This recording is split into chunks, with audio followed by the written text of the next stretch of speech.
வணக்கம் மக்களே. இப்போ மீன் குழம்பு வீட்டுக்கு செய்கிறோம். எப்படி செய்கிறோங்கிறத உங்கள்கிட்ட காமிக்கிறோம் பாருங்கள். உங்களுக்கு பிடிச்சிருந்தா லைக் பண்ணுங்கள். நான் செய்கிறது எப்படிங்கிறத உங்கள்கிட்ட காமிக்கிறேன். இப்போ எல்லாம் வெங்காயம், தக்காளி, பூண்டு, கருவேப்பிலை, புளி தண்ணி எல்லாம் ரெடி பண்ணி வச்சுருக்குறேங்க. இந்த பாருங்கள், மீனை கழுவி ரெடி பண்ணி வச்சுருக்கிறேன். இப்போ தாளிக்க போகிறேன், வாங்க பார்க்கலாம். இந்த அடுப்பில் சட்டி வச்சுட்டேன். இந்த பற்ற வச்சிடலாம், அடுப்பு பற்ற வைக்கலாம். கொஞ்சம் நேரம் சட்டி கொஞ்சம் ஹீட் ஆனோடனே எண்ணெய் ஊற்றிக்கலாம். சட்டி வச்சு எண்ணெய் ஊற்றிருக்கிறேன். எண்ணெய் காஞ்சிருச்சு. இப்போ தாளிக்கிறதுக்கு போடலாம். கடுகு ஒரு 1.5 ஸ்பூனு, வெந்தயம் ஒரு 1/2 ஸ்பூனு, ஜீரகம் கொஞ்சம், 2 சோம்பு, அவ்வளோதான்.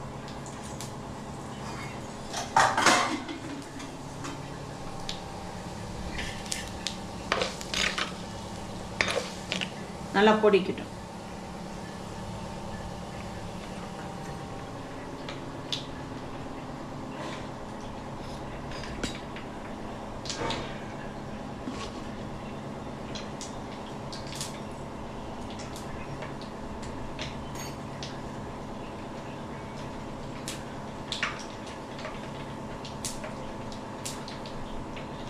நல்லா கடுகு வெடிக்குது. இப்போ வெங்காயம், பச்சை மிளகாய்லாம் போட்டுடலாம்.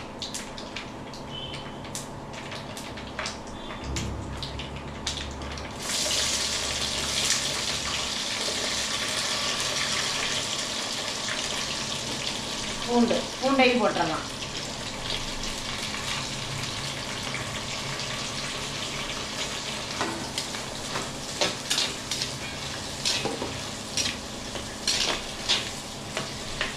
நல்லா வணங்கணும். நல்லா பொன்னிறமாக கண்ணாடி மாதிரி நல்லா வணங்கணும். அப்போ தான் நல்லா குழம்பு ருசியாக இருக்கும்.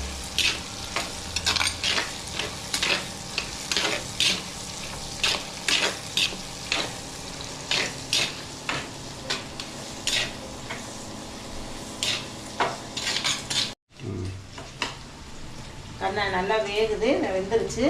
இப்போ தக்காளி போடலாம். 2 சேர்ந்து நல்லா வேகட்டும்.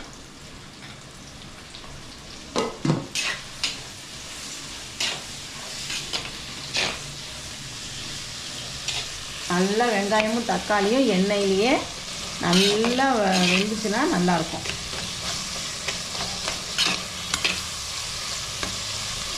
ஒரு 5 நிமிஷம் அப்படியே இருக்கட்டும்.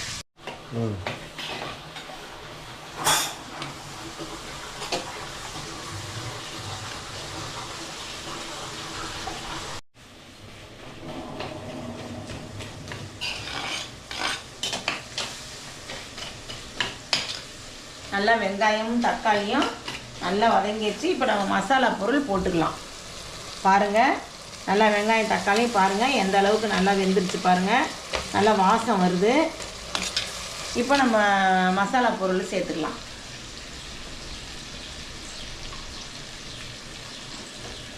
மஞ்சத்தூள் தேவைப்படுற அளவுக்கு போட்டுக்கோங்க.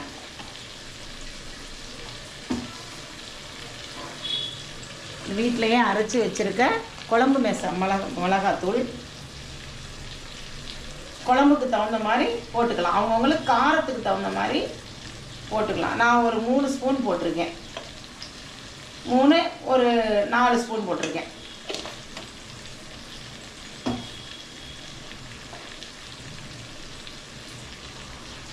கொஞ்சோண்டு ஒரு 2 ஸ்பூன் மல்லித்தூள்.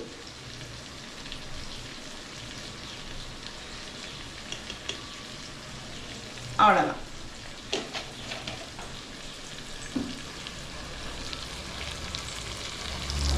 நல்லா வணக்கலாம். எண்ணெயிலேயே வணக்கணும்னா நல்லா வாசமாக இருக்கும். குழம்பும் நல்லா எண்ணெய் பிரிஞ்சு நல்லா டேஸ்ட்டாக நல்லா இருக்கும். ஒரு 5 நிமிஷம், ரொம்ப நேரம் வேண்டாம். அவ்வளோதான். வெங்காய தக்காளியோடு போட்டு சேர்த்து நம்மெல்லாம் நல்லா அப்படி கிளறி விட்டு நல்லா ஒரு 5 நிமிஷம் இப்படி செஞ்சுட்டு வதக்கி விட்டுட்டு இப்போ இந்த புளி கரைச்சி வச்சுருக்கோம் இல்லைங்களா, இந்த பாருங்க புளி கரைச்சி வச்சுருக்கேன், அதை ஊற்றிக்கலாம்.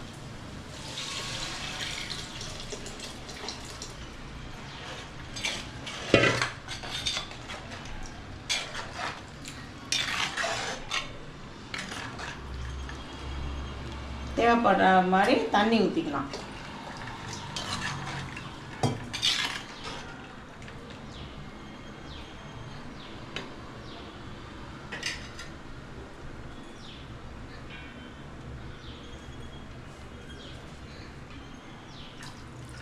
இது ஒரு சொம்பு தண்ணி ஊற்றிருக்கேன், சரியாக இருக்கும். இந்த புளிக்கும் காரத்துக்கும் இந்த தண்ணி ஊற்றினா குழம்பு கொதிச்சோன்னே மீன் போட சரியாக வரும்.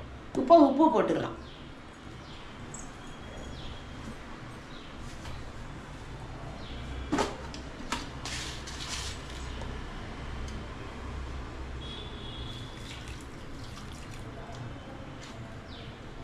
நல்லா குழம்பு கொதிக்கட்டும்.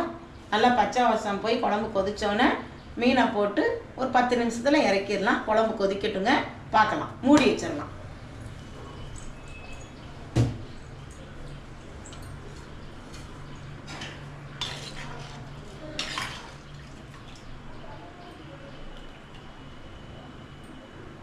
இந்த வாயில் எடுத்து ஊற்றி பார்க்கலாம். ஒரு வாட்டர் எல்லாத்தையும் வலிச்சு எடுத்துட்டு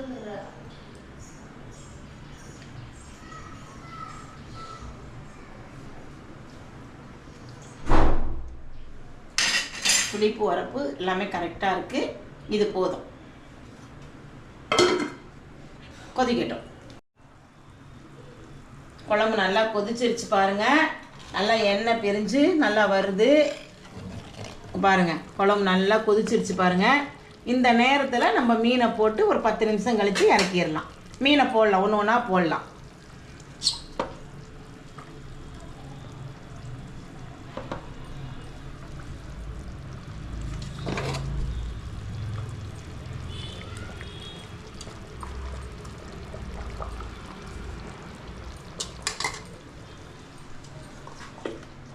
மண்டையெல்லாம் போட்டேன்.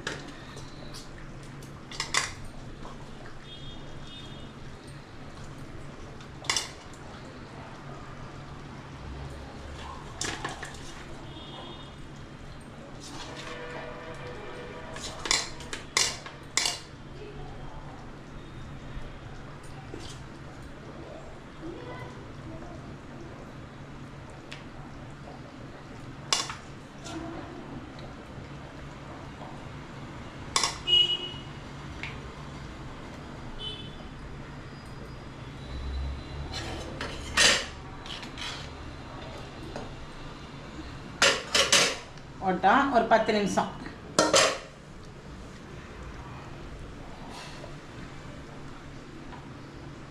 ஒரு 10 நிமிஷம் கழிச்சு நம்ம குழம்பை இறக்கிடலாம். காமிக்கிறேன் உங்களுக்கு.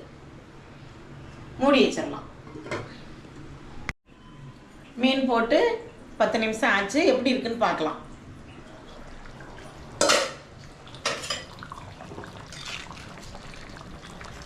மீன்லாம் நல்லா வெந்துருச்சு. இப்போ ஆஃப் பண்ணிடலாம். போதும். அந்த மண் சட்டி சூட்லேயே அப்படியே நல்லா வெந்து எண்ணெய் கக்கி வந்துடும். அவ்வளோதான், மீன் குழம்பு ரெடி ஆகிடுச்சுங்க. இது மாதிரி செஞ்சு பாருங்கள், சாப்பிட்டு பாருங்கள். உங்கள் வீட்லையும் சாப்பிட்டு பார்த்துட்டு எப்படி இருக்குன்னு கமெண்டில் சொல்லுங்கள். லைக் பண்ணுங்கள், ஷேர் பண்ணுங்கள், சப்ஸ்கிரைப் பண்ணுங்கள், எங்களுக்கு சப்போர்ட் பண்ணுங்கள். வணக்கம்.